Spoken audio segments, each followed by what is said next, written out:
కేటీఆర్ అధికారంలో ఉన్న 10 ఏళ్లలో చేసింది మ్యాపింగ్, ట్యాపింగ్, లూటింగ్ అని ఎమ్మెల్యే బల్మూరు వెంకట్ విమర్శించారు.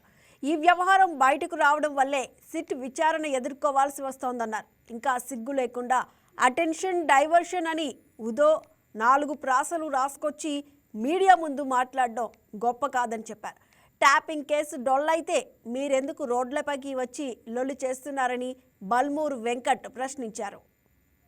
ఉన్నప్పుడు సిగ్గు శరం లేకుండా ప్రజలకి మెరుగైన పరిపాలన అందించడాన్ని పక్కన పెట్టి మీ వ్యవహారం అంతా కూడా మ్యాపింగ్, ట్యాపింగ్, లూటింగ్, ఎవరికి ఏం బిజినెస్లు ఉన్నాయి, ఎవరికి ఏం వ్యాపారాలు ఉన్నాయి, ఏ ప్రతిపక్ష నాయకులు ఏ రకంగా ఇబ్బంది పెట్టవచ్చని మ్యాపింగ్ చేసుకొని దాని తర్వాత అడ్డగోలుగా 2 వ్యక్తులు మాట్లాడుకునే సంభాషణను విని ఫోన్ ట్యాపింగ్ ద్వారా వాళ్ళ సంభాషణను విని దాని తర్వాత దాన్ని మీ దగ్గర అస్త్రంగా మర్చుకొని అస్త్రంగా పెట్టుకొని వాళ్ళని లూటింగ్ 10 ఏళ్ల మీ పరిపాలనలో మ్యాపింగ్, ట్యాపింగ్, లూటింగ్ అనే విధంగా మీ పరిపాలన కొనసాగింది.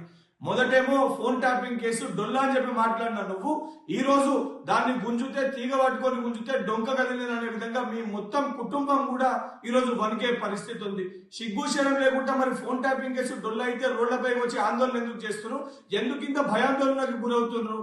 దీన్ని ఈ రోజు నేను తప్పించుకోనికి కేసీఆర్ గారు మీరంతా కూడా కేంద్ర బడ్జెట్ ని అడ్డం పెట్టుకొని ఈ యొక్క వ్యవహారం నుంచి తప్పించుకునే ప్రయత్నం చేస్తారు. మీరెన్ని డ్రామాలు ఆడినా ఫోన్ ట్యాపింగ్ కేసు డొల్లనా లేదా రాబందులు లేక రాక్షసత్వంతో పనిచేస్తూ మీరు అడ్డగోలుగా ఎంతమందిని ఇబ్బంది పెట్టిరో అతి త్వరలో అన్ని బయటికి వస్తాయి. అది డొల్లన మీ డొంక కదిలించే కేసా నిజాలన్నీ కూడా బట్టబయలైతే తెలంగాణ ప్రజలన్నింటినీ గమనిస్తున్నారు. ఇప్పటికన్నా సిగ్గు శరం తెచ్చుకొని మీరు చేసిన తప్పుదానికి తెలంగాణ ప్రజలకి క్షమాపణ చెప్పాలని చెప్పి డిమాండ్ చేస్తున్నా. Please subscribe to YK TV Network. Please subscribe to YK TV. Please watch YK News. Don't forget to subscribe YK News channel.